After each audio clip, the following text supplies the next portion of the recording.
Minha gente, tudo bom? Depois de algum tempo, a gente está devendo a vocês novos podcasts. Vamos voltar com a frequência, mas calma que está chegando. Hoje eu vou trazer aqui uma pessoa para falar de um assunto que você vai prestar mais dia, menos dia. Direito da saúde. E está uma área muito intensa por causa dessa questão de planos de saúde negativas. E hoje eu tenho o prazer de receber a doutora Marília Carvalheira. Seja bem-vinda, Marília. Obrigada, doutor Paulo. Agradeço o convite. E hoje a gente vai bater muito papo sobre essas abusividades aí que estão acontecendo, né? 24 horas por dia, eu temo dizer, dos planos de saúde, não só de negativa, mas também de cancelamento, que a gente está vendo muito cancelamento de plano de saúde, né? Então, estou aqui a postos para responder o que for pedido. Marília, vamos lá. A gente vê um paradoxo. Pessoas pagando aí 20 mil reais por mês na família, né? Você com seus dependentes, você paga 20 mil reais por mês. E eu tenho ouvido muita reclamação de pessoas nesse sentido. Passou, paga uma fortuna de plano de saúde. Tudo bem. Só que, ao mesmo tempo, a gente também vê um remédio custar 10 milhões ou 5 milhões. Eu não sei até que ponto isso é verdade. E aí vem uma decisão judicial mandando pagar.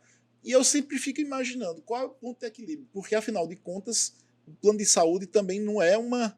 Até banco quebra. Sim. Não é? Então, qual é o meio termo para ser sustentável e ter uma coerência também entre o que você paga e o que você recebe, o equilíbrio atuarial? Como é essa dinâmica? Eu mesmo não entendo. E eu acho que em casa ninguém entende também. Muita gente acha complicado. Que se eu precisar de 20 milhões ou 30 milhões de um remédio, eu vou ter isso na justiça. E de fato é assim? Como é que é? Fala um pouquinho desse mundo. Não necessariamente é assim. Tem, de fato, medicamentos milionários, né, que eles são fornecidos pelos planos de saúde. Mas aí a gente vai fazer uma contabilidade. Quantas pessoas pagam, na verdade, o plano de saúde e não utilizam? São milhares. Para a gente entender, são 50 milhões de beneficiários. Os planos de saúde estão tendo lucros aí de 3, 4 bilhões por ano, certo? Então, assim, eles não é nem por ano, a cada trimestre sai a contabilidade e no último trimestre foi um lucro de 3 bilhões. Então, assim, essa questão de que se está desequilibrado porque tem que pagar um remédio de 7 milhões, o mais caro hoje em dia que se paga, que o plano de saúde paga é um de 7 milhões, certo? Mas se você parar para pensar, temos 50 milhões de beneficiários de plano de saúde, onde 90% quase, certo? Paga o plano de saúde sem utilizar. Quantas pessoas passam a vida inteira pagando o plano de saúde sem utilizar? Então, ali o plano de saúde também está recebendo sem trabalhar, vamos dizer assim, sem gastar. Quando a gente pensa em um medicamento de 7 milhões, esse medicamento geralmente é um medicamento, o que a gente está tratando, ele é um medicamento para doenças raras. Então, daí você já tira. Então, quando deve se dar esse medicamento, geralmente é aquela 1 em 1 milhão, uma pessoa em 1 milhão. Então, esses 7 milhões que acontece uma vez perdida, não vai causar nenhum dano ao plano de saúde. Então, assim, por mais que ele utilize dessa premissa, porque o remédio é 7 milhões, ok, mas é uma pessoa, uma doença rara, que precisa desse medicamento. Enquanto tem outras 50 milhões de pessoas, um pouco menos, né, que estão pagando o plano de saúde sem utilização. Obrigada. Marília, mas me diz uma coisa, alguma dessas empresas está listada na bolsa? Como é que são os balanços? As empresas de bolsa de valores listadas na bolsa, elas têm muita fiscalização, tanto de auditoria, quanto de pessoas que querem olhar o balanço, ver o equilíbrio financeiro. Então, normalmente essas empresas de bolsa sofrem uma auditoria interna e externa muito grande. Esses planos de saúde estão ligados a algum banco?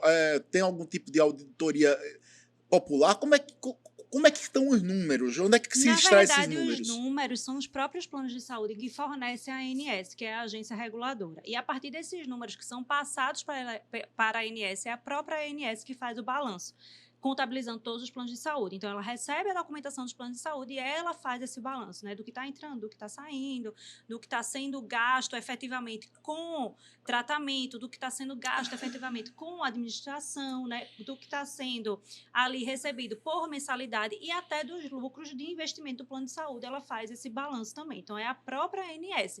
Agora, ela não tem o poder de regular essa questão das receitas e das despesas dele. Ela só faz o balanço do que está entrando, do que está saindo. Isso que eu acabei Na de Bolsa explicar. de Valores tem algumas, sei lá, desde que eu me conheço por gente, que eu via falar de coisa de Bolsa de Valores, os analistas mais experientes dizem, olha, tem mercado que você não deve entrar nunca. Por exemplo, aéreas, companhias aéreas. Todas vão quebrar mais rápido do que você imagina. Transbrasil, VASP, não sei o que, os caras começam a dizer que quebra. Chegou Barsi, aquele que é o cara que tem mais dividendos na Bolsa de Valores brasileira como pessoa física. Ele disse, não invista em varejo. Você veja que todas as empresas do passado, Mesbla, aí começou, lojas brasileiras, Lobras, aí começou, passa um tempo e quebra muito antes do que você imagina. Plano de saúde, na minha história eu também já vi, tantos planos de saúde quebrando. Então, o que eu vejo é o seguinte, alguns que são ligados mais a bancos e instituições financeiras permaneceram, mas a gente já viu muita quebradeira também, não é? Isso. Como é que você analisa isso, de um setor que sempre anda em cima de uma corda bamba? É mais ou menos, porque se a gente parar para analisar mesmo, os planos de saúde, eles sempre tiveram um lucro muito altos, mais altos do que qualquer outro tipo de empresa. Então, assim, existe essa situação de que o lucro do plano de saúde, ele é mais alto do que a maioria do lucro de outras empresas, ditas empresas grandes, né, como companhias aéreas, como a questão do varejo. Então, ele sempre teve um lucro muito alto. Então, sempre foi bom investir em plano de saúde. Tanto é verdade que tem um específico diretor aí de plano de saúde que ele sai pulando de um plano para outro, com um plano. Ele vê onde é que ele pode botar mais dinheiro. Ele criou, inclusive, ele foi responsável, inclusive, por criar os planos de saúde coletivos para adesão. Então, foi ele que ele criou, ele saiu de um plano que é grande, até hoje em dia o plano é muito grande, criou a Qualicorp. Da Qualicorp, ele saiu da Qualicorp, criou outro plano de saúde e ele está aí muito bem, obrigado, sempre investindo em plano de saúde e sempre muito bem. O que acontece com a questão de planos quebrados? Veja, a quebra de um plano de saúde não necessariamente está relacionado à questão de o tratamento é caro ou deixa de ser caro, mas existe também, a gente precisa entender que existe também uma falha administrativa dos valores que estão entrando naquele plano de saúde. E aqui eu vou dizer um fator específico. Vamos lá. Antes da pandemia, durante a pandemia, só para entender o cenário, certo? Durante a pandemia, o plano de saúde, eles lucraram 20 bilhões de reais, certo? Durante o ano de 2020. Por quê? Porque em 2020, por conta da pandemia... Foi lucro ou foi de receita? Lucro. Eu estou falando de Já lucro. depois a Isso. batida... Estou falando de lucro. Estou falando de lucro, certo? Meu Deus, é muito Agora, íngreme. foi assim... Foi o concurso, entendeu? Por que eles lucraram isso? Aí é isso que eu quero dizer. Porque eles sempre variavam, de fato, em 3 bilhões, que é o que eles voltaram a lucrar agora. Mas por que eles lucraram 20 bilhões? Por quê? Porque durante a pandemia foi impedido dos planos de saúde fornecerem ali os ditos procedimentos eletivos, que é aquele que você faz sem ser de urgência. Ah, eu quero fazer uma cirurgia plástica para, enfim, fazer qualquer coisa. Uma cirurgia na coluna que não é tão necessária assim, mas quero fazer logo. Então, cirurgia de vista, geralmente. Então, essas cirurgias eletivas, elas foram retiradas, foram suspensas, porque o hospital estava todo lotado, precisava de muito médico, precisava de muito leito e precisava de toda a atenção voltada àquelas pessoas que estavam com o Covid. Então, todas as cirurgias eletivas foram suspensas. Suspendendo cirurgia eletiva, por óbvio, se o plano de saúde não teve que gastar nada, ele acabou lucrando muito mais do que o que ele sempre lucrava, que foi esses 20 bilhões. Em 2021, certo? Já desceu ali para em torno de 9. Por quê? Porque em 2021 já foram autorizadas cirurgias eletivas. Porém, como a pandemia ficou indo e vindo, ficaram sendo suspensas e voltavam. Suspensas e voltavam. Então, o lucro já desceu mais. O que é que aconteceu? Em 2022, tudo que estava represado entrou para o plano de saúde fazer. E aí o plano de saúde gritou, a gente está em crise. Não estão em crise. Eles simplesmente não souberam administrar o que eles ganharam lá atrás. Eles não estavam em crise.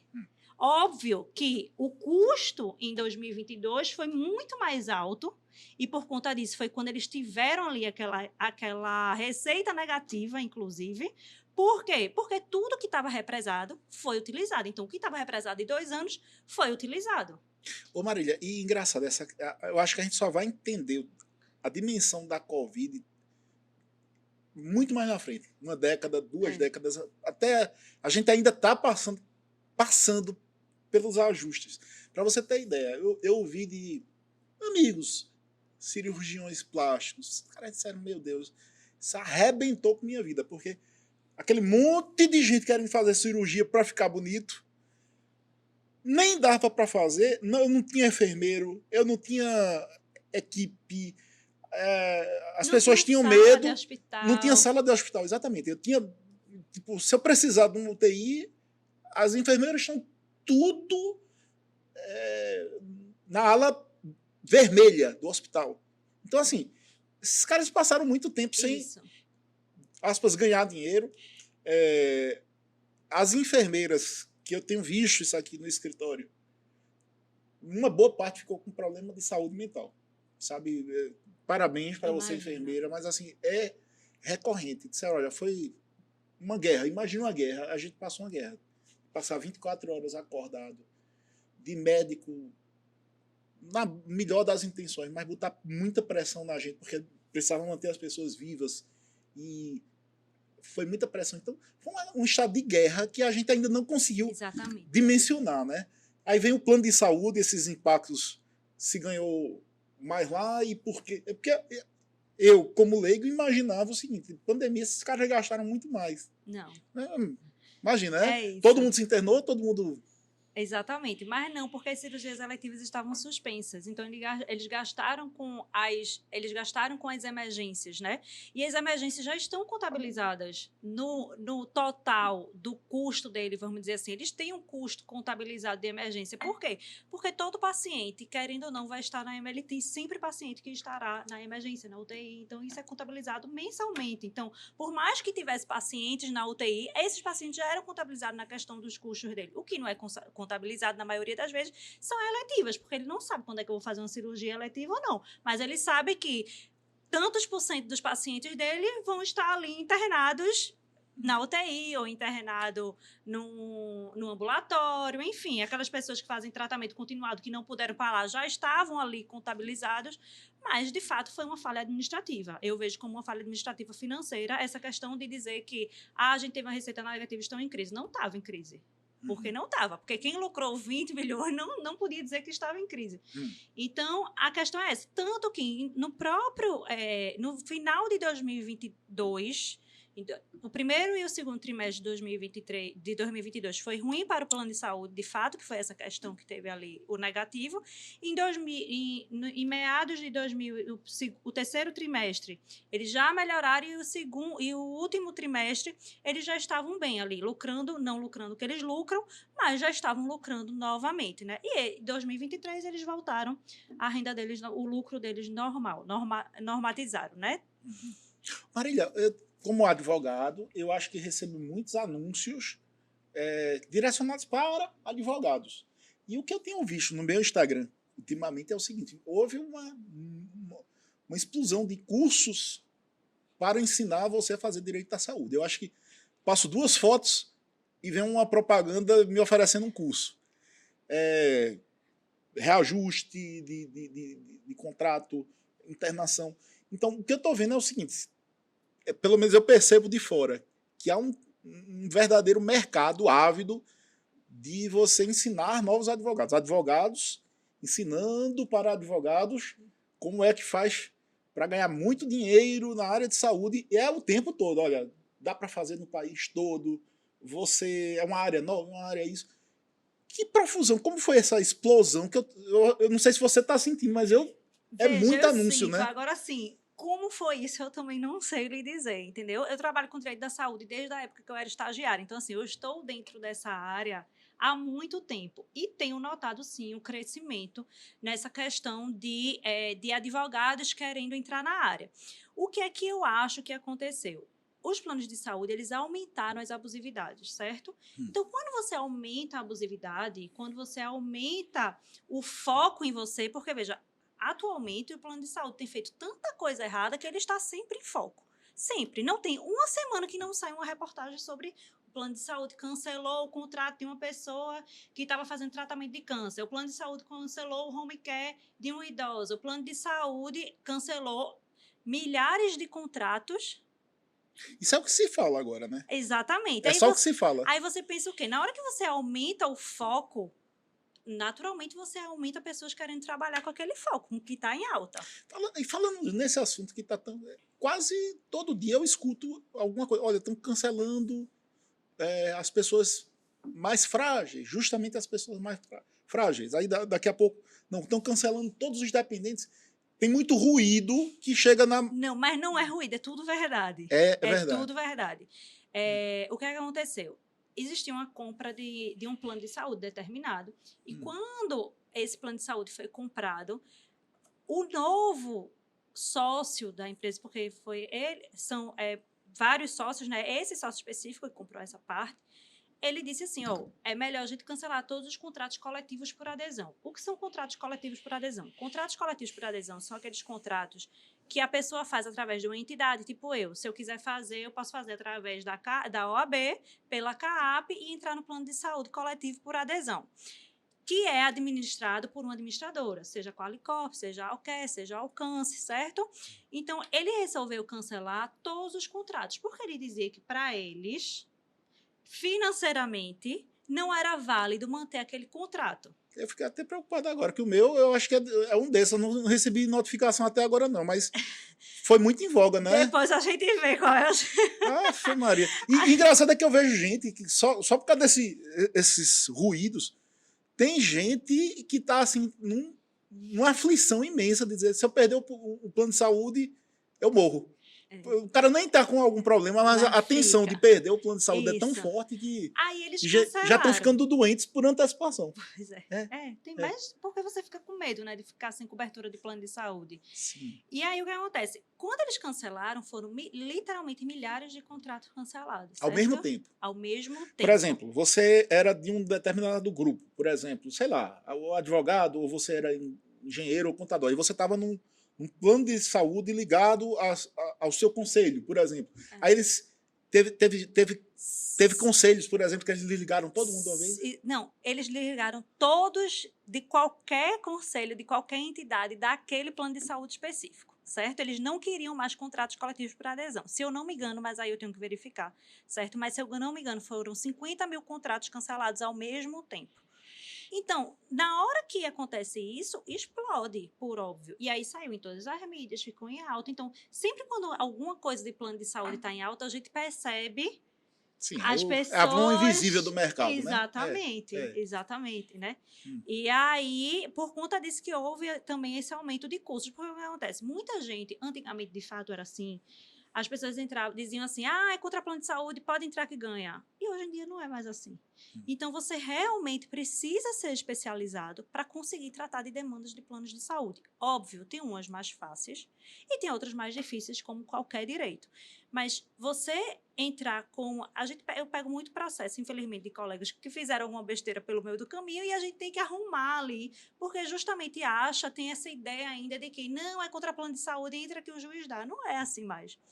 Então, a gente precisa ser muito bem especializado. Então, por conta da alta das reclamações do plano de saúde, naturalmente, atrai muitos clientes, porque querendo ou não, são 50 milhões de possíveis clientes, né?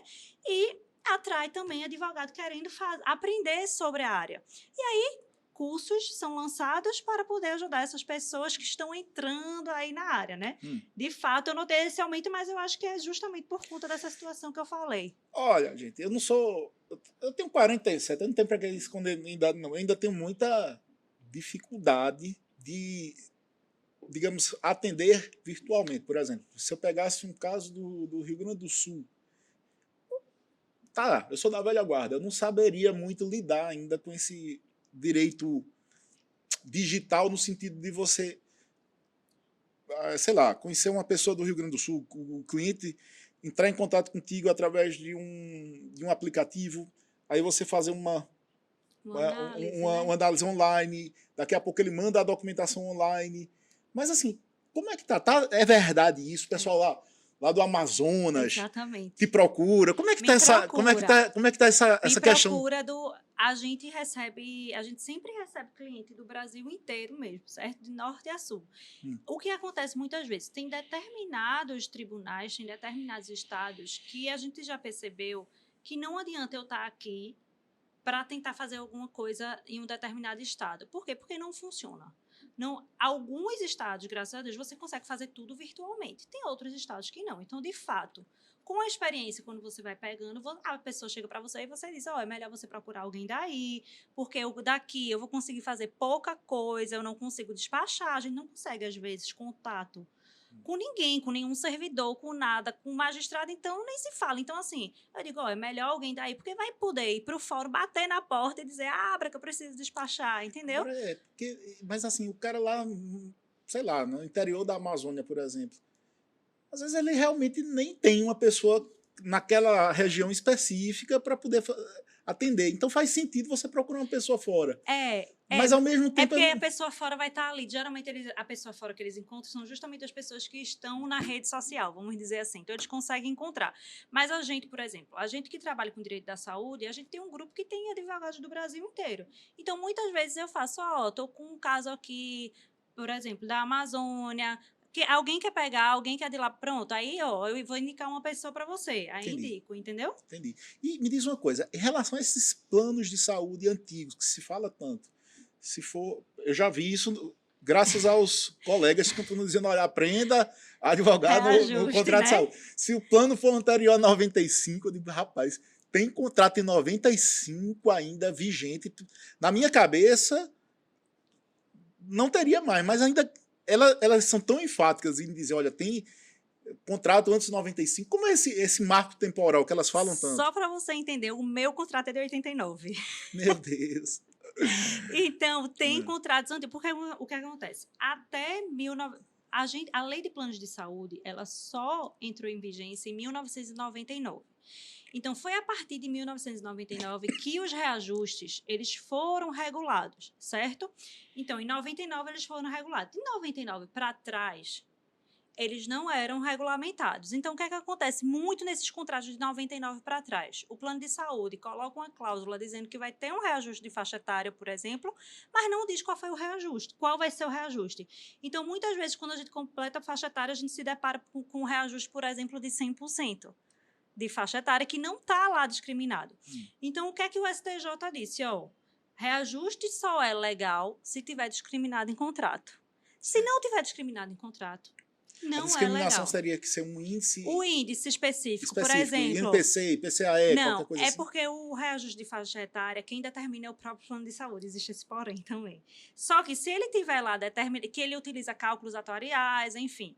E aí, se tiver lá, por exemplo, você vai completar 49 anos e quando você completar 49 anos, você vai ter um reajuste ali de 38%. Eu não vou poder discutir esse reajuste, porque está lá dizendo que quando eu completar 38 anos, eu vou ter um reajuste de 38%. Mas nesses contratos anteriores à lei, a maioria não tem o percentual lá exposto. Então, por conta disso, a cláusula é considerada abusiva. Pela abusividade, exclui-se esses reajustes de faixa etária. E, por conta disso, você consegue revisar a mensalidade. Agora, por que a maioria fala 95, 96, 97? Porque 97, de 97 para cá, por mais que a lei tenha entrado em vigência em 99, muitos planos de saúde já tinham exposto o percentual em 97. Então, por isso que aparece geralmente o vídeo. Se você tem contrato até 96, aí a gente consegue revisar ali a mensalidade, né? Mas é exatamente por conta disso. Mas ainda existem muitas pessoas com planos que a gente chama de plano antigo. Eu fico imaginando o seguinte. Primeiro, você tem que conseguir o contrato, que já não deve ser uma coisa tão óbvia e que tanta gente tem na mão. Aí primeiro tem que ir atrás do contrato, que às vezes nem sempre eles dão com toda boa vontade. Eu vejo isso em outras áreas. Para você conseguir o contrato, já é difícil. 2, conseguir qual foi a sequência de reajustes que eles colocaram. Também deve ser uma coisa difícil de conseguir, porque administrativamente eu imagino que não seja assim, um estalar de dedos, uma bandeja de prata, não. Começou com, sei lá, R$ 1.000 e hoje está em 8.500. E o cara explicar passo a passo cada reajuste também não deve ser uma coisa fácil. E por fim, eu quero te colocar uma abacaxi aqui. Antigamente, tinham os contratos de aluguéis que previam um reajuste de IPCA e tal, e o cara pagava. Mas, depois de um tempo, os índices de inflação não refletiam a realidade do mercado ou alguma coisa do gênero. E aí eram aquelas histórias que o cara estava morando de aluguel pagando R$ 30, por exemplo. Aí ele tinha que entrar com uma revisional para readequar a realidade do mercado, apesar de que todos os reajustes foram colocados, mas depois de um tempo. Então, os donos de imóvel, antes da denúncia vazia de Collor, eles entravam normalmente com a ação para poder revisar e dizer, olha, houve uma mudança estrutural, etc., e eu preciso... Os planos fazem isso ou só apostam em aumentar e até o cara não aguentar mais? Como é essa realidade? É porque, na verdade, é assim, existem dois tipos de reajuste no plano de saúde. Existem os reajustes de faixa etária, que são esses, que quando ele lança aquele plano no mercado, ele já tem que ter calculado. E aí vai ser através dos cálculos dele lá de média mesmo, que eles devem fazer lá dentro, que é a questão da sinistralidade, que a gente diz que é do uso mesmo do plano, e da questão de que quando você vai aumentando a idade, você vai utilizando mais o plano, e isso faz com que a cada mudança de faixa etária você reajuste em razão dessa faixa etária que você entra. Fora a questão da faixa etária, existem os reajustes anuais, né? Então, você recebe o reajuste todo ano de plano de saúde, que são os reajustes anuais, e recebe também, tem anos que você vai receber 2 reajustes, que é o reajuste anual e o reajuste da faixa etária, quando você atingir ali a faixa etária específica. Os reajustes anuais dos planos individuais e familiares, certo? Porque a gente ainda existem algumas modalidades de plano, que é individual e familiar, empresariais e coletivos por adesão, que foi o que eu falei aqui anteriormente. Nos planos individuais e familiares, quem regula é a ANS esse reajuste. Nos planos empresariais e coletivos por adesão, quem regula é o próprio plano de saúde. Então, por isso que muitas vezes você vê a ANS mesmo lançou agora o reajuste de 6,1% e tem planos coletivos reajustando 25%. Por quê? Porque esses dois aqui, os planos coletivos no geral, empresarial e coletivo por adesão, eles não têm a regulamentação do reajuste da ANS, certo? Ou seja, eles podem reajustar mais que o teto. Porém, eles, dentro de um processo, já falando de processo, ele tem que comprovar como ele chegou àquele reajuste, porque o cálculo dele tem que incluir a sinistralidade, ou seja, a quantidade de uso que teve daquele plano de saúde, e o VCMH. O que é VCMH? É variação custo médico hospitalar. Então, por exemplo, quando o médico aumenta os honorários dele para o plano de saúde pagar, isso entra na contabilidade para poder estipular ali o reajuste, certo? Então, a sinistralidade e o VCMH são os cargos-chefes, vamos dizer assim, de como é feito, de como é estipulado esse reajuste que vai ser aplicado. Mas como não existe regulamentação, muitas vezes o plano, como não precisa comprovar nada, sem ação judicial, aplica ali o que bem entender. E aí, quando a gente vai para a ação judicial, muitas vezes eles não conseguem comprovar e a gente consegue reduzir e aplicar ali o da ANS. Mas os reajustes se baseiam sempre em sinistralidade e VCMH. Uhum. Outra coisa, como é que saindo um pouquinho de plano de saúde, você também atua em questão de erro médico, por exemplo? Atua em erro médico. É uma questão que eu já conversei uma vez com o juiz, ele disse, olha, eu até quero dar, minha vontade é de dar, mas assim, é muito difícil a gente ver um processo bem instruído do ponto de vista pericial, documental, a prova do erro médico. Muita gente até intuitivamente diz assim, é óbvio, mas tem muita dificuldade em provar. Médicos não querem ser peritos para não se indispor com colegas. Como é essa realidade do erro médico na tua atuação? Veja só, com relação à perícia, existe agora a perícia judicial, né? Então, assim, esse médico que é perito, ele não está ligado a outras áreas médicas, então fica mais fácil dele periciar aquela documentação sem tomar um lado, vamos dizer assim, certo? Mas a gente sabe que existe ali um coleguismo, mas nos meus processos isso nunca nunca teve nenhum problema, não. Por quê? É porque também existe algumas situações em que as pessoas acham que é erro médico, mas na realidade não é erro médico. São coisas que naturalmente podiam acontecer dentro de uma cirurgia, por exemplo. Toda cirurgia tem um risco, certo? Se você vai entrar na cirurgia, você tem um risco de você não sair daquela cirurgia. Sim. Quando a gente entra na cirurgia em que tem que levar anestesia geral, tudo isso, a gente sabe que existe um risco, né? Então, uma coisa é quando esse risco é efetivo. Isso não é um erro médico, é um risco que a gente corria. Outra coisa é quando de fato existiu ali uma negligência médica ou uma imprudência médica. O exemplo mais clássico, esquecer um bisturi dentro Era da isso que barriga eu ia da dizer. pessoa, Eu né? estou com um caso que ela esqueceu 2 compressas Sim. dentro da barriga da pessoa. E mesmo a questão foi que, quando ela saiu da cirurgia, a cliente, por exemplo, ela já começou a passar mal. E ela disse: tem alguma coisa errada, tem alguma coisa errada. Pediu para fazer ressonância, não fizeram. Pediu para fazer ultrassom, não fizeram. Foi para casa vomitando ainda. Saiu, o hospital liberou ela vomitando, ela com febre, ela tudo isso. E aí, quando ela voltou uma semana depois, descobriu-se que tinha lá Esse é esquecido. o erro clássico, óbvio. Mas assim, os outros, pelo menos eu imagino que deveria ser assim, era primeiro você ter um médico que fosse também seu assistente técnico para dizer, olha, você é advogado, você não sabe exatamente com maestria o procedimento. Então você precisaria ter primeiro um médico que fizesse a Geralmente a análise gente. real médica para você já lançar um monte de prova. A perícia, lógico, ia confirmar o que o teu assistente técnico Isso, falou. geralmente, quando é uma situação mais criteriosa, eu utilizo de ajuda médica Sim. para ele poder analisar o caso e dizer, eu particularmente, eu só entro com ação quando de fato existe ali um parecer de que houve erro médico. Sim. Entendeu? Quando é uma situação mais criteriosa. Essas que são mais esdrúxulas, vamos dizer assim, é mais fácil a gente entrar e provar, né? Até porque tem foto, tem a cirurgia pós para retirar tudo, mas quando é alguma coisa mais criteriosa, por exemplo, não era para você ter feito esse procedimento e sim esse procedimento, aí a gente precisa de um médico para analisar. Nos Estados Unidos, assim, o que eu escuto falar é que as questões médicas são de quebrar o hospital. Então eles têm seguros muito altos. Eu ouvi falar também, não sei se é verdade, mas assim, alguns estados é quase impraticável. É de ouvir falar, é ruído, viu, gente? Eu não estou afirmando, não.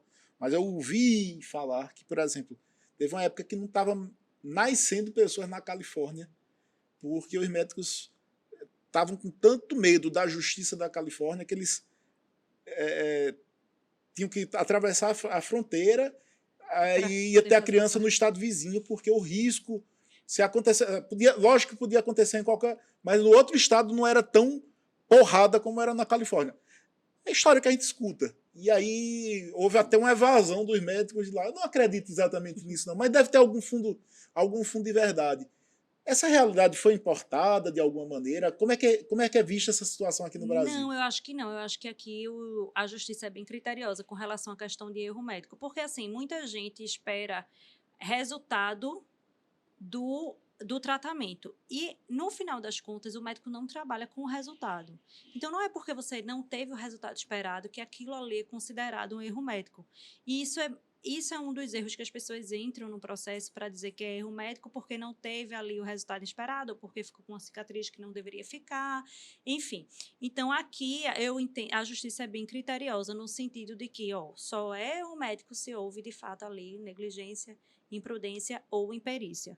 Não tendo negligência, imprudência e perícia, não é erro médico, entendeu? Então, aqui a coisa é bem mais equilibrada do que nos Estados Unidos. Não sei se lá eles trabalham com a questão do resultado, né? Eu realmente não sei se eles trabalham. Não, aqui é por resultado. Então, aí, realmente, se não foi do jeito que era para ter sido, pode ser que cause aí algum tipo esse tipo de decisões que estavam saindo lá que estavam quebrando os hospitais. Aqui não. É engraçado eu não que vejo isso, não. nesses anúncios de Instagram, que é engraçado, Gilberto Freire, para quem não sabe, vários dos livros dele eram escritos com base em anúncios dos jornais da época, sabe? Aquela questão dos escravos, por exemplo, ele pegou muita informação real nos anúncios de jornal, sabe? Uhum. O anúncio de jornal era muito verdadeiro, no sentido de mostrar qual era o ethos de quem estava fazendo o negócio. Muita parte do estudo dele foi em cima dos anúncios de jornal da época. E hoje eu fico vendo assim, uma época dessa eu recebi outro tipo de anúncio que eu achei até preocupante e eu nunca tinha visto. Foi de advogados oferecendo cursos para outros advogados de como defender médico perante o Conselho de Ética. Ah, tem. Isso aí começou desse jeito, daqui a pouco vamos fazer uma pós-graduação ou uma coisa assim. E eu comecei a ver que surgiu um mercado no seguinte sentido, de que muita gente estava, em tese, processando sem ter noção, e isso estava gerando. Você pode ganhar dinheiro entrando nessa área. Então, vou oferecer um curso completo de como atuar administrativamente um conselho ético dos médicos. Eu não atuo em conselho ético, certo? Eu atuo já na demanda judicial mesmo, eu não atuo em conselho ético.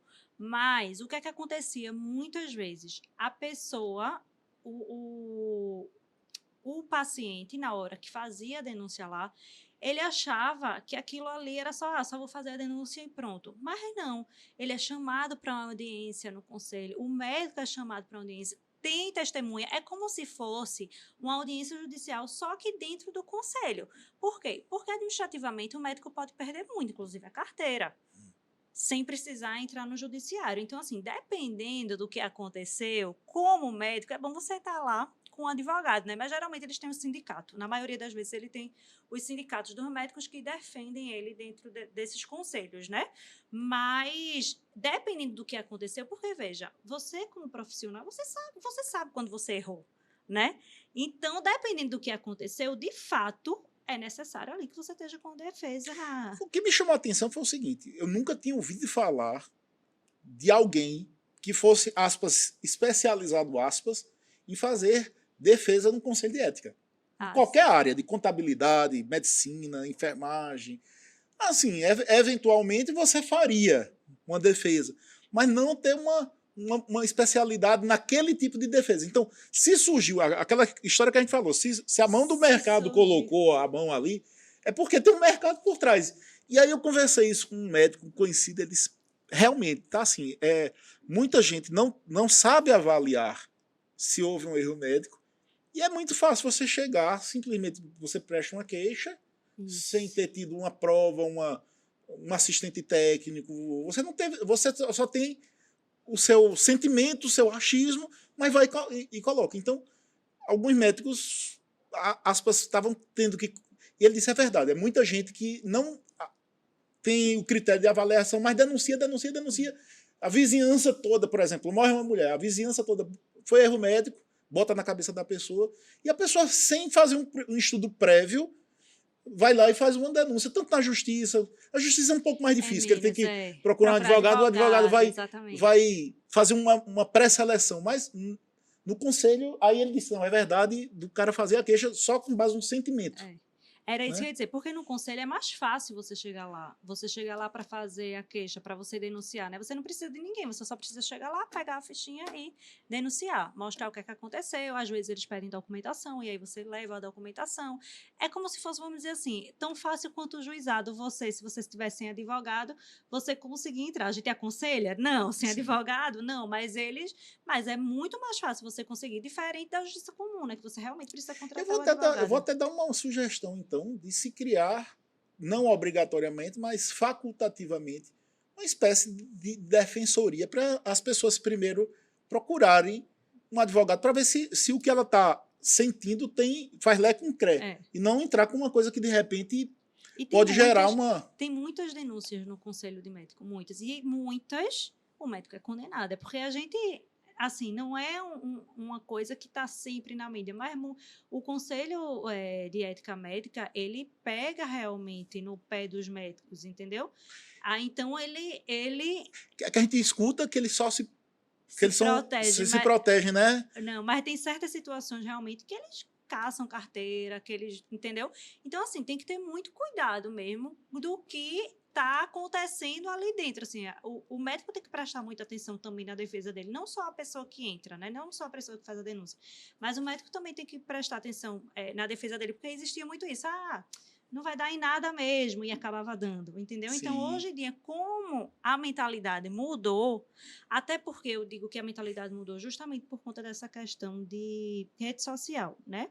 De mídia e de tudo. Então, assim, às vezes a pessoa passa por uma situação e ela expõe aquilo de uma forma que o Brasil inteiro fica sabendo que aquela pessoa já é julgada antes mesmo de acontecer um processo. Então, como tem a força ali da população e existe um processo administrativo contra o médico, isso pesa. Por mais que, vamos dizer, que ele não tenha feito nada, isso vai pesar ali na decisão do conselho também, sim, entendeu? sim, Então, sim. assim, o mundo mudou. Mudando o mundo, muda-se Sim. as práticas, né? Mas não é uma boa ideia? É. Facultativamente. Para quem não pode, quem pode, primeiro, ó, vamos fazer. Quando a gente que é advogado, a gente antes de dar entrada numa causa, a gente não faz. Peraí, vamos ver a chance real.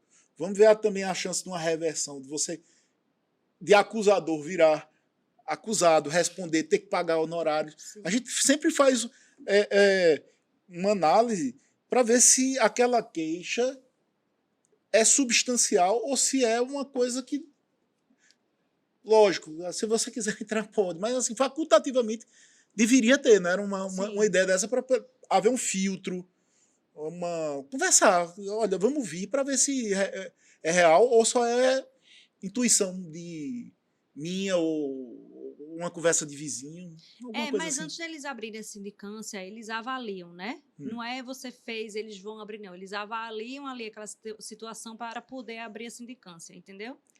No fundo, eu acho que. Mas primeiro manda. Não sei, mas imagino que, olha, Veja, eu de uma, fato uma- não uma defesa, trabalho. uma defesa é, pelo menos faça uma argumentação. Isso aconteceu, Eu, de não fato, sei. não trabalho na parte administrativa, assim, eu não sei como é que funciona lá dentro, mas pelos colegas falando, eu entendo que é mais ou menos assim, eles não abrem, você faz a denúncia, não necessariamente eles vão abrir a sindicância daquela denúncia, antes existe uma avaliação para poder ser aberto, pelo menos é o que Teoricamente, chega em né? mim, né, mas como eu não trabalho dentro, eu não posso nem dizer, com certeza Mas é aí você assim. tem a avaliação pelo seguinte: essa mesma pessoa que está com vontade de entrar lá, muito provavelmente é a mesma pessoa que te procura para dizer assim: vamos botar na justiça também, né? Veja, o que acontece? Na maioria das vezes, quando chega para mim, eu disse: vamos primeiro entrar com o processo. Depois você abre a questão Sim, até porque administrativa. fortaleceria, né? Porque, dependendo do que aconteça, a pessoa pode entrar. Se você não tiver entrado com o processo, pode ser que o médico entre contra você, difamação, enfim, qualquer outra coisa ali, né? Faz Então, sentido. assim, vamos garantir o seu primeiro aqui, porque aí Sim. já vai ter um processo seu contra ele do. Uma condenação, uma prova Isso. pericial fortalece muito, né? Fortalece muito. Agora é porque eu também puxo a sardinha pro meu lado, né? Não, mas eles também vão ter quem puxa a sardinha. A gente está só conversando para É. poder as ideias entrarem direito. E voltando para o plano de saúde, eles já fizeram revisão institucional para dizer assim, tem uma nova realidade, vamos readequar ou não? Com relação ao que O especificamente? plano dizer, vamos botar um reajuste que ficou muito barato. Você está pagando R$ 1.000 de um plano de 97. Mas eles já estão fazendo, né? Eles não têm regulamentação, então eles reajustam 40% às vezes no ano, um reajuste anual, Nunca entendeu? através da justiça. Sempre, primeiro ele Não, coloca. sempre eles. A gente que entra na justiça para tentar reduzir. Eles estão aplicando o que eles querem. Marília, outra coisa que a gente ouve muito falar. Tem gente que contrata um plano de saúde bem baratinho, que é um quase SUS. Mas, assim, no fundo, acha que é merecedor de um UTI presidencial. Uhum. Como é que se faz a análise do que você pagou para o que você tem direito? Porque, do contrário, todo mundo faria um plano de saúde bem baratinho. E aí a gente sabe que tem gente que paga mais para ter mais. Como é que é feito? E eu vejo isso. Eu pago o plano de saúde, eu tenho direito a tudo na vida. Como é que faz o equilíbrio do que você paga e o que você tem direito? Veja, hoje em dia, isso já é muito mais equilibrado, vamos dizer assim, certo? Por quê? Porque na hora que você faz um plano de saúde específico, um barato, vamos falar do barato. Geralmente a rede credenciada é menor, geralmente você está num quarto de enfermaria, Geralmente, os tratamentos não. Os tratamentos para o plano de saúde funcionar, ele é obrigado a dar todos aqueles tratamentos que estão listados no rol ou que tem base ali científica de eficácia. Então, com relação ao tratamento, qualquer plano que você contrate, você tem direito, tanto o plano mais básico quanto o top dos tops do top, o tratamento, ele deve ser fornecido. O que é que acontece? Muitas vezes, esses planos que são mais baratos, falta rede credenciada. Então, quando você precisa de um tratamento, ele não tem na rede credenciada disponível. Só que você tem direito ao tratamento. E a ANS diz, ele tem direito ao tratamento. Se você não está podendo fornecer esse tratamento na sua rede credenciada, você vai ter que dar em outro hospital.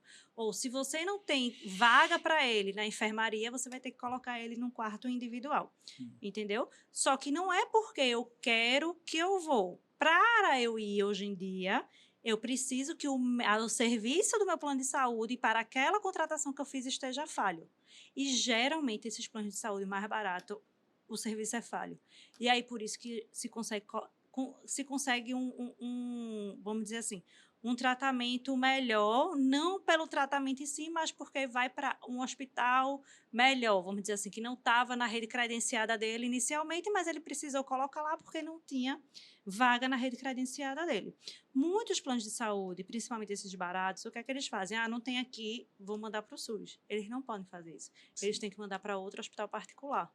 E aí, geralmente, esses outros hospitais particulares sempre estão acima do que foi contratado pelo paciente, entendeu? Agora, por exemplo, nessa tragédia do Rio Grande do Sul, lógico, é um comparativo, mas o cara.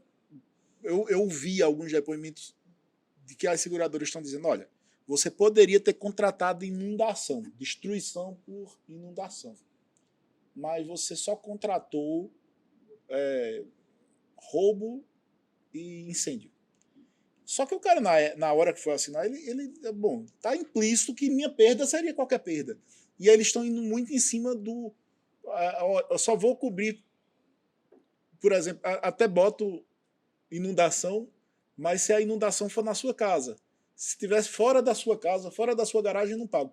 Então, eles colocam um contrato muito cheio de especificidades e que teria que estar. Você está no lugar que caiu o raio, naquela hora do raio.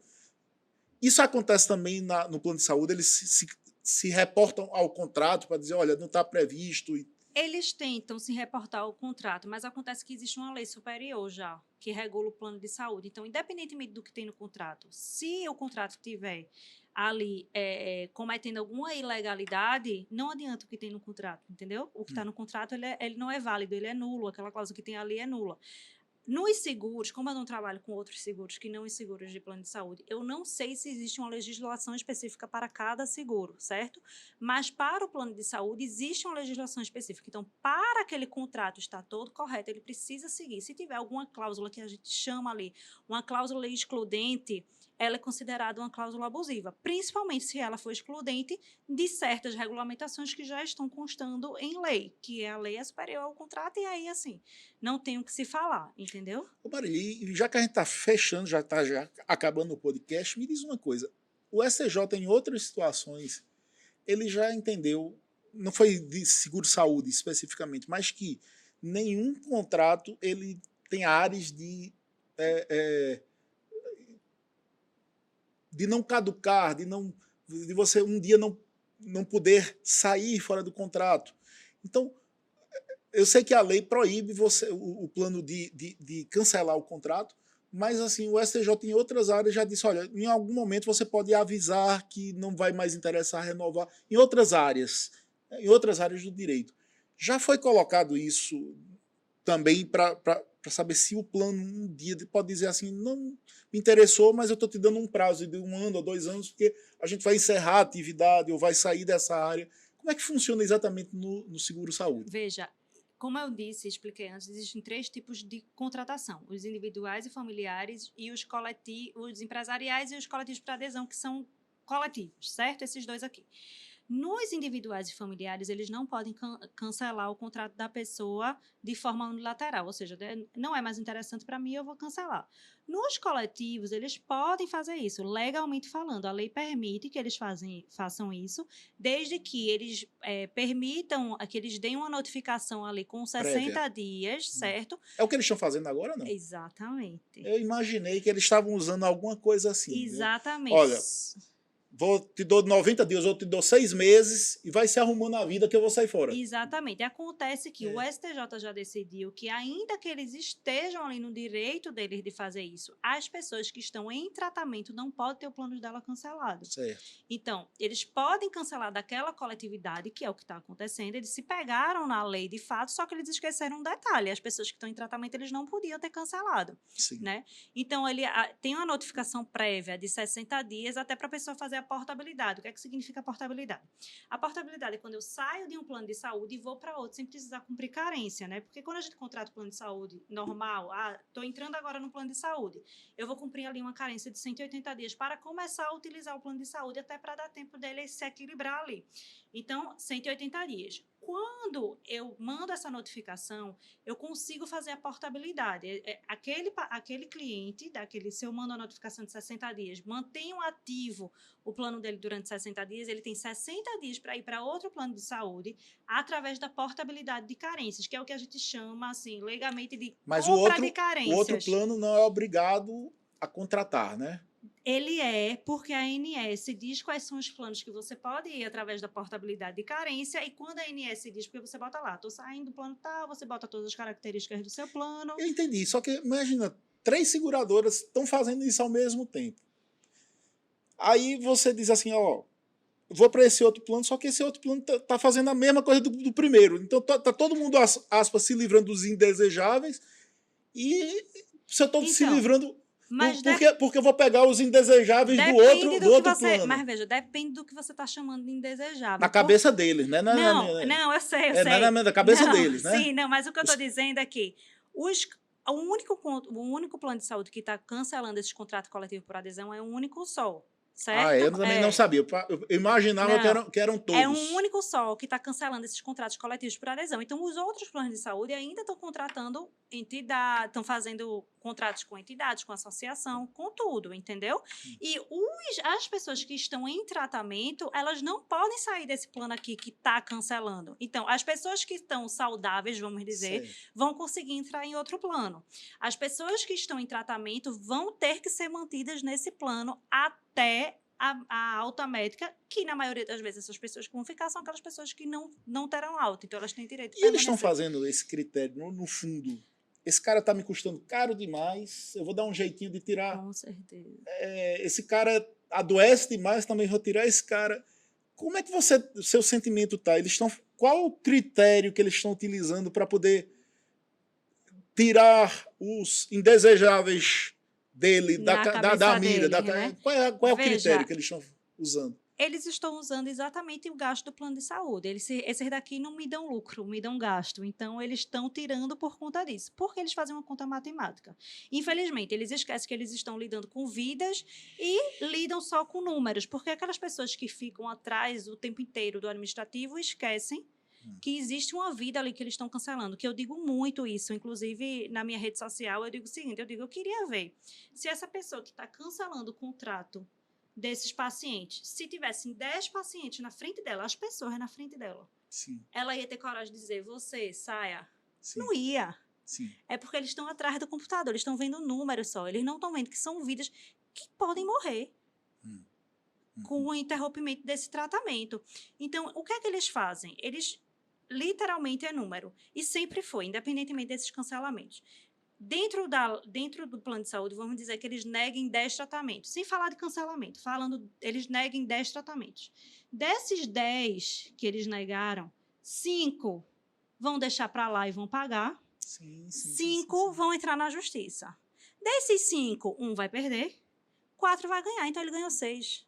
Mesmo ele fazendo a coisa errada. Ou seja, é matemático. É matemático. É matemático. Sei lá, ele cancela de 10, 2 vão entrar na justiça e vão ganhar o dobro.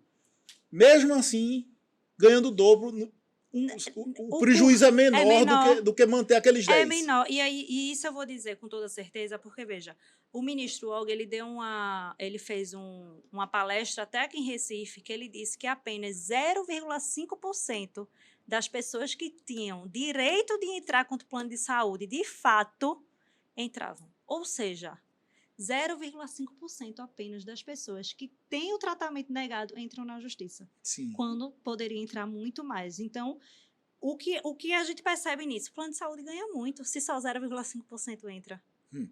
Entendeu? Entendi. É bem matemático. Isso até é usado, por incrível que pareça, até por bandidos e estelionatários. Eles veem o seguinte, eu já escutei muito essa história, eles sabem que uma determinada faixa de população ela não reage. Então ele vai exatamente atuar diante daquela faixa de inércia. Então tudo é número, até na criminalidade. Não é quem é que reage, quem é que coloca na justiça, quem procura a justiça, quem não procura. Então, assim, eu sempre ouvi muito falar dessas estatísticas sombrias. E a gente está vendo que é verdade, Exatamente. né? É verdade. Marília, para fechar o podcast, qual é o recado que você dá para quem está nos vendo e nos ouvindo? Sempre procure seus direitos. Nunca aceite uma negativa de plano de saúde, uma exclusão de plano de saúde sem procurar o seu direito, porque provavelmente vai ter alguma coisa errada aí que a gente pode ajudar. Muito bem. Minha gente, desculpem pelo tempo que eu passei sem podcast, a gente vai começar a voltar aos poucos. Um grande abraço e até o próximo. Marília, prazer te receber. Eu que agradeço o convite.